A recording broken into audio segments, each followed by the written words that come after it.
네, 오늘 이 시간에는 그러므로 성도들은 이라는 제목으로 말씀의 은혜를 나누고자 합니다.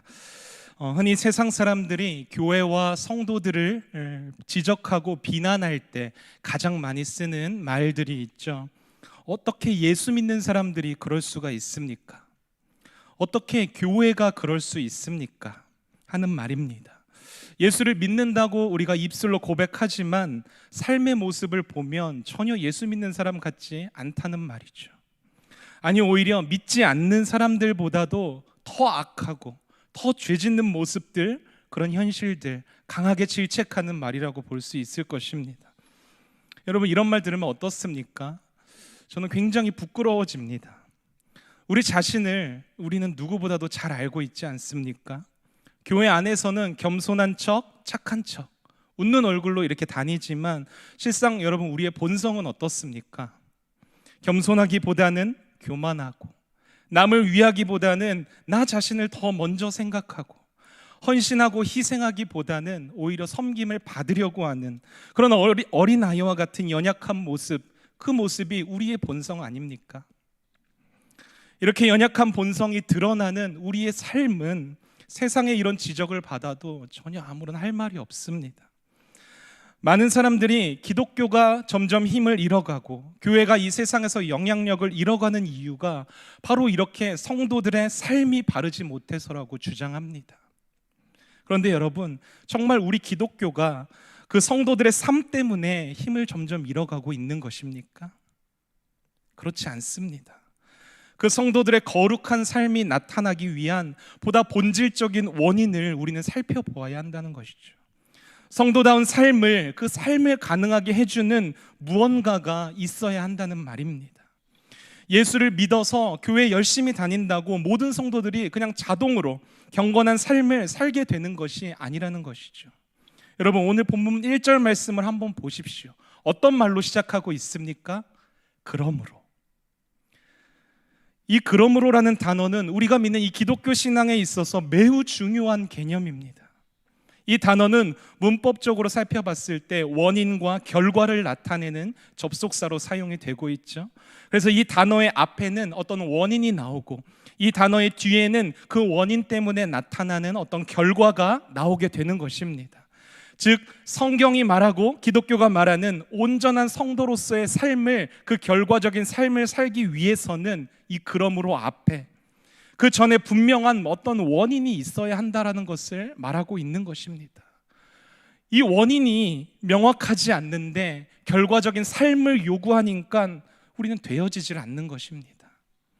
여러분, 성도다운 삶을 살기 위한 그 원인이 무엇입니까? 우리가 오늘 읽은 이 그러므로 4장 1절의 그러므로 앞의 내용을 한번 여러분 생각해 보십시오. 진리를 바르게 깨닫고 참 복음을 받아들이고, 그래서 구원의 영광을 경험하고 주님과의 인격적인 만남이 있어야 한다. 여러분, 사도 바울이 계속 이야기한 것이 이것이지 않습니까? 이 원인으로 인하여서 이 그러므로라는 접속사를 거쳐서 성도된 삶이 비로소 나오게 된다는 것이죠. 여러분, 오늘날 한국교회를 한번 보십시오. 아니, 우리 자신의 삶을 한번 보십시오. 왜 그렇게 말씀을 읽고 그 말씀을 적용하려 하는데 왜 삶이 따라주지 않습니까? 그러므로 앞에 나오는 원인을 우리가 제대로 모르기 때문입니다. 여러분, 우리가 어떻게 성도라는 이름으로 불리게 되었는지를 다시 한번 깊이 생각해 보십시오. 주님을 처음 알게 되고 복음의 귀한 진리가 한없이 망가지고 상한 우리의 영혼을 어떻게 다시 하나님 앞에 설 수 있게 했는지를 다시 한번 생각해 보십시오. 막연하게 도덕적이거나 어떤 세상이 존경할 만한 삶을 살아야 한다는 그런 부담감만 안고 산다고 여러분 다 성도라고 불릴 수 있는 게 아닙니다. 성도라는 이 이름, 귀한 이름의 정체성을 우리는 분명히 알아야 합니다. 나 같은 존재가 어떻게 감히 성도로 불리게 되었나? 주님께서 이런 나를 위해서 무엇을 하셨나? 그런 주님과 나는 어떤 인격적인 관계 안에 있는가? 여러분, 오늘 이 밤을 통해서 다시 그 성도된 정체성을 확인하시기 바랍니다. 여러분, 오늘의 본문의 이 그러므로 앞에 나오는 원인을 사도 바울은 뭐라고 말하고 있습니까? 3장의 내용을 한번 되짚어 보면은 이 땅에만 마음을 빼앗겨서 이 땅이 전부라고 생각하며 탐욕과 정욕을 따라가는 이 세상에서 성도는 어떤 존재입니까? 하늘의 시민권을 가지고 살아가는 존재라고 설명했습니다. 또한 성도는 하늘에서 시작되어서 구원을 완성하시고 다시 하늘에서 우리를 영원한 생명으로 데려가실 그 주님을 이 땅에서 기다리는 자들이라고 사도 바울은 말하고 있습니다. 그리고 결국에 하늘 시민권을 가진 자들만이, 성도들만이 주님 오시는 날에 영화로운 몸을 입고 구원의 완성에 들어간다라고 말하고 있습니다. 여러분, 우리는 그 구원의 완성, 그 날을 손꼽아 기다리며 이 땅을 살아가는 존재들입니다. 믿으십니까? 우리가 이런 존재들이기 때문에, 성도의 정체성이 바로 그러하기 때문에, 그러므로 어떻게 해야 하는지에 대한 실제적인 삶의 권면과 적용점이 바로 오늘 우리가 읽은 이 빌립보서 4장 앞부분의 흐름인 것입니다. 여러분, 하늘 시민권을 가진 성도의 정체성을 담아내는 삶이 어떻게 가능한지 구체적으로 말하기에 앞서 사도 바울이 어떤 것을 언급하는지를 한번 보십시오. 그러므로 너희는 이렇게 살아라 바로 언급하지 않고 다른 무언가가 또 들어갑니다. 본문 1절입니다. 그러므로 나의 사랑하고 사모하는 형제들, 나의 기쁨이요 면류관인 사랑하는 자들아. 아멘. 성도들이 어떻게 살아가야 하는지 실제적인 삶의 적용을 바로 이렇게 권면하는 것이 아니라 바울은 이 권면을 듣는 빌립보 성도들을 부르고 있습니다. 여러 가지 수식어를 붙여서 말이죠. 어떤 수식어입니까? 먼저는 나의 사랑하고 사모하는 형제들이라고 부릅니다. 그들이 진정으로 사랑하는 대상이라는 것을 확인시켜 주는 것이죠. 또 뭐라고 고백합니까? 나의 기쁨이요. 여러분, 어떨 때 사람이 기쁠 수가 있습니까? 사랑하는 자녀들을 볼 때, 사랑하는 아내와 남편을 볼 때, 정말 마음속 깊은 곳에서 참 기쁨이 샘솟지 않습니까? 아멘이 안 나오네요. 나오셔야 합니다.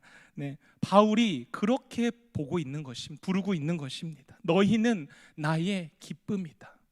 또한 바울은 그들을 면류관이라고 부르고 있습니다. 여러분, 면류관이 무엇입니까? 바울이 그토록 이렇게 열심을 다해서 달려나아가는 이 삶의 끝에 주님께서 주실 그렇게 간절히 바라며 맞이하는 그 면류관, 그 상급, 그렇게 애타게 얻기를 원하는 면류관, 그 면류관을 누구라고 부릅니까? 너희가 나의 면류관이다. 여러분, 이 바울의 고백이 이해가 가십니까? 아니, 여러분, 누군가에게 이런 고백을 한번 들어보신 적이 있습니까? 단순한 인사치레나 형식적인 편지의 문구로 이해하기에는 여러분, 이런 바울이 사용한 표현들이 너무나도 진정성이 있어서 듣는 사람들의 마음을 강하게 울리지 않습니까? 그런데 너무 뜬금없죠. 원인을 말하고 그러므로 이제 어떻게 성도가 살아야 하는지에 대해서 말해야 하는데 갑자기 바울이 빌립보 성도들을 향하여서 진정성이 담긴 사랑을 고백하고 있습니다. 여러분, 우리는 이 대목을 보면서 한 가지 배울 점이 있습니다. 아무리 옳은 말이라고 할지라도, 그것이 진리라고 할지라도 사랑이 없는 권면은 듣는 사람에게는 뭘로 들리죠? 잔소리로 들리는 것입니다. 그러나 아무리 듣기 싫은 말이라고 할지라도, 실제로 하기 어려운 일이라고 할지라도 정말 나를 사랑해서 나를 위해서 하는 그런 진심이 담긴 조언은 우리가 마음에 새기게 되는 것입니다. 그렇다면 바울이 계산적으로 빌립보 성도들의 진심을 자극하기 위해서 이런 말을 했을까요? 그렇지 않죠. 바울은 지금 본인이 주님을 통해서 받은 그 진정성이 담긴 그 사랑 그대로를 빌립보 성도들에게 전하고 있는 것입니다. 바울 자신이 주님에게 받은 그 진실한 사랑을 말입니다. 그렇게 예수 믿는 사람들을 핍박했던 사울이 주님의 진정한 사랑을 만나고 알게 되면서 어떻게 바뀝니까? 위대한 복음 전도자로 바뀌게 됩니다. 진정한 내면의 변화가 일어납니다. 바울은 빌립보 성도들의 그 진실한 내면적인 변화를 위해서 그리스도의 사랑으로 자신이 받았던, 자신이 변화되었던 그 원인 그리스도의 사랑으로 인격적인 권면을 제시하고 있는 것이죠. 무슨 말입니까? 나의 사랑하고 사모하는 형제들아, 나의 기쁨아, 나의 면류관아, 이 고백은 우리 주님께서 사도 바울을 통하여서 빌립보 성도들에게, 더불어 저와 여러분들에게 하는 진실한 사랑의 권면인 것입니다. 우리의 조건이나 배경, 신분, 능력, 업적을 보지 않고 우리의 그냥 그 존재를 바라보시면서 아낌없는 사랑을 베푸시는 우리 주님의 마음이 이 고백을 통해서 우리들에게 흘러 들어오고 있는 것입니다. 예수 그리스도의 복음 진리와 구원과 하늘 시민권을 가진 자들에게 그러므로 너희는 이렇게 살아라, 이 권면을 하기 전에 무엇을 확인해야 한다는 것입니까? 우리는 먼저 어떻게 살아야 하는지에 앞서서 주님의 진실한 사랑을 먼저 확인해야 한다는 것입니다. 너희는 복음으로 구원받았고 하나님의 나라를 얻었기 때문에 주님 다시 오실 때 완전한 생명을 얻을 거잖아, 그러니까 너희는 이렇게 살아야만 해, 이런 당위성을 외치는 것이 아닙니다. 이런 논리적인 권면을 하는 것이 아닙니다. 진실한 마음으로 주님이 너희들은 이렇게 사랑하셔, 그 사랑으로 너희는 이렇게 살아야 해, 진실한 마음으로 이렇게 살기를 원하는 그 사랑의 권면이 담겨 있는 그런 구절이라는 것입니다. 여러분, 그 진실한 사랑을 경험해 보셨습니까? 우리 주님이 나를 향해서 내 사랑하는 형제들아, 나의 기쁨아, 나의 면류관아, 여러분, 이 진실된 사랑의 고백을 인격적으로 만나보셨습니까? 성도들의 중심에는 이 주님의 진실된 사랑이 흘러 넘쳐야 합니다. 복음도 좋고 구원도 좋습니다. 그렇기 때문에 어떠한 삶을 살아야 한다, 여러분, 이것도 좋습니다. 하지만 사랑이 없다면 이 모든 진리를 우리는 받아들일 수도 살아낼 수도 없다는 사실을 기억해야 합니다. 주님의 진실한 사랑, 어떤 외모나 조건이나 업적을 따지지 않는 이 아가페의 사랑을 우리는 매 순간의 삶 속에서 느끼고 누려야 합니다. 그 사랑이 바탕이 되고 그 사랑이 우리의 동기가 되어야만 참 성도요, 그리스도인이요, 교회의 정체성을 붙잡고 우리는 삶을 살아갈 수가 있다는 것입니다. 여러분, 아이들만 봐도 그렇지 않습니까? 가정에서 사랑을 듬뿍 자란 아이들 보면 어떻습니까? 자존감도 굉장히 높고 자신감도 있고 어떤 실수를 하더라도 다시 일어설 수 있는 그런 중심이 있습니다. 그러나 사랑을 받지 못하고 자란 아이들은 어떤 일이 있어도 자신감이 없습니다. 자존감도 낮고 사랑을 받을 줄도 흘려보낼 줄도 모릅니다. 여러분, 주님의 진실하신 사랑을 깊이 사모하고 경험하시기 바랍니다. 오늘도 주님께서 우리에게 너희들을 사랑한다라고 말씀하고 계십니다. 우리가 죄짓지 않아서가 아니라, 우리가 열심히 봉사하고 착하게 살아서가 아니라 그냥 우리 존재 자체를 사랑한다라고 말씀하십니다. 여러분, 그 사랑을 만나고 누리십시오. 어디서 만날 수 있습니까? 예수 그리스도의 십자가, 복음에서 만날 수 있는 것이죠. 오늘 이 밤에 주님의 십자가와 우리를 구원하신 귀한 복음의 능력 앞에 엎드리십시오. 우리 주님의 진실한 사랑을 마주하게 될 것입니다. 여러분, 바울이 이렇게 진실한 주님의 사랑을 확인시키신 후에 구체적인 이제 삶의 권면을 하고 있습니다. 첫 번째로 적용하는 삶의 권면이 무엇입니까? 1절 후반부를 한번 보십시오. 이와 같이 주 안에 서라. 여러분, 이 구절에서 서다라는 단어가 나오는데 상당히 강조가 된 단어입니다.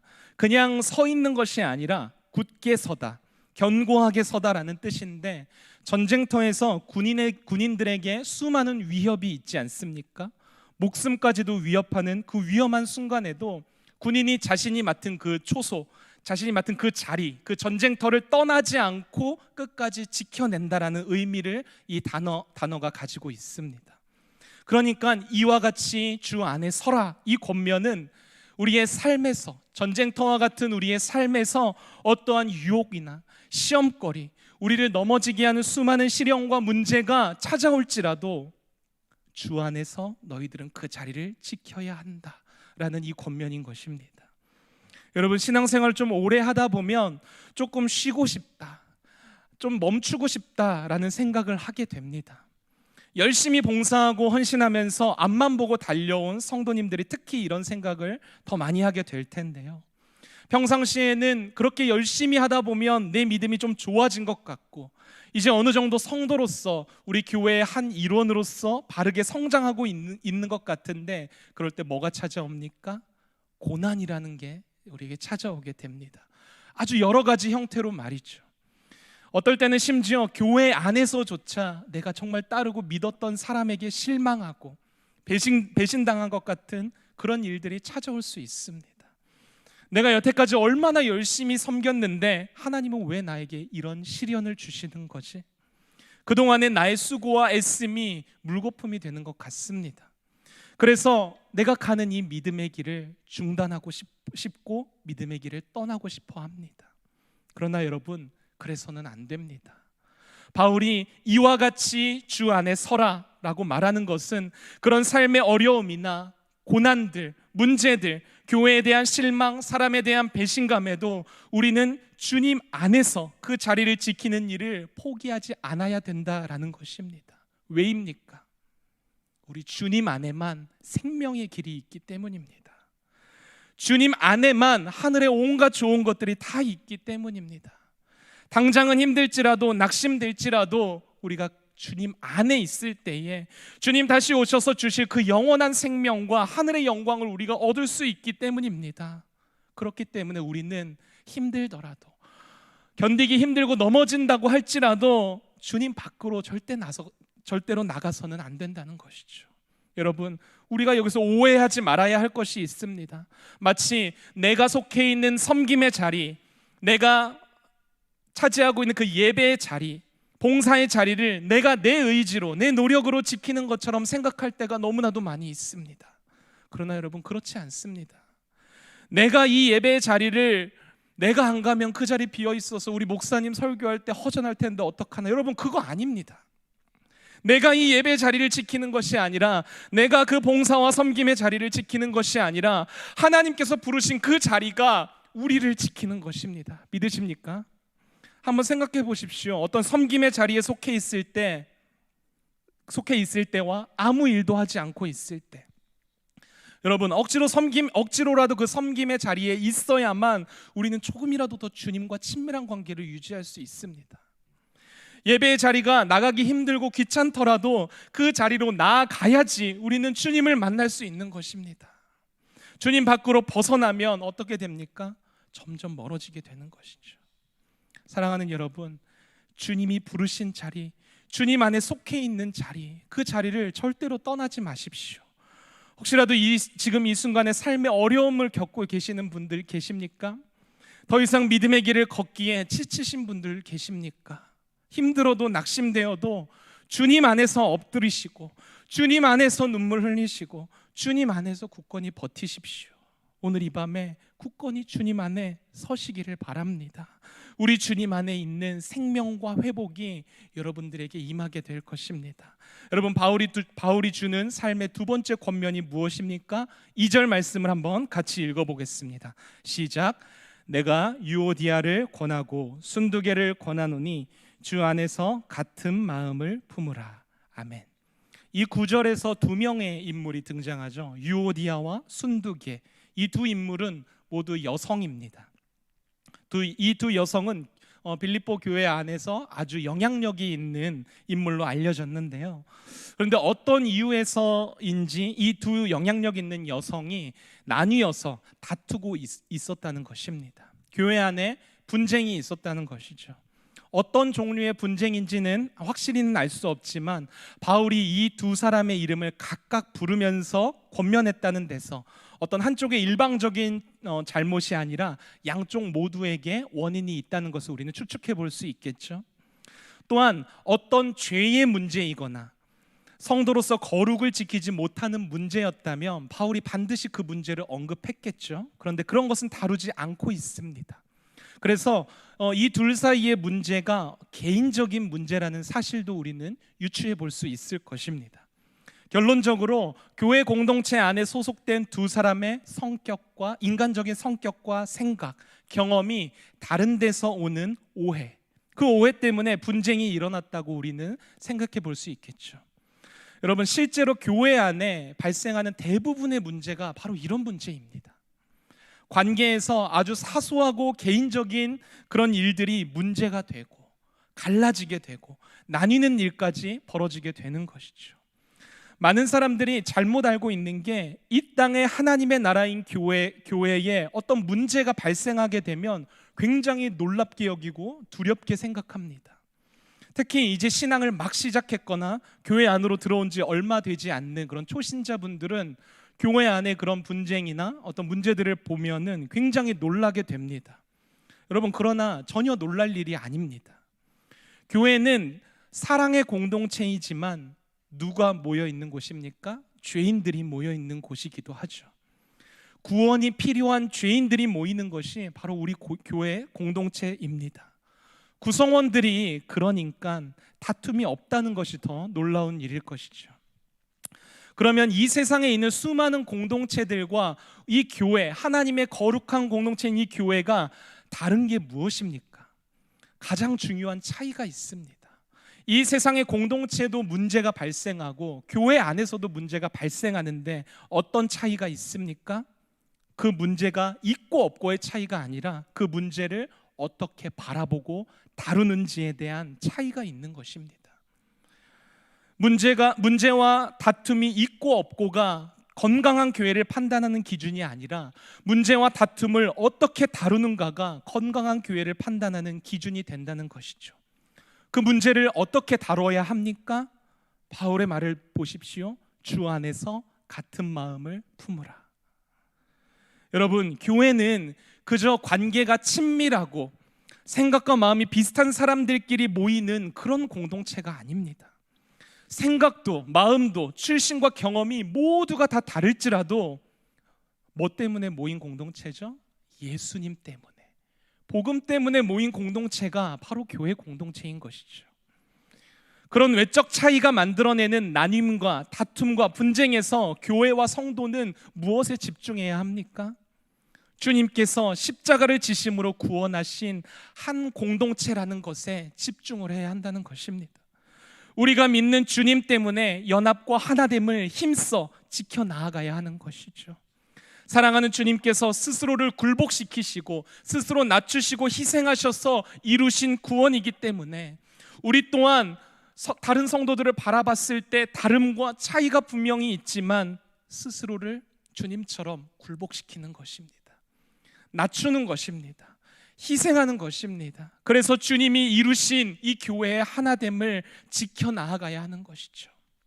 물론 쉽지는 않을 것입니다.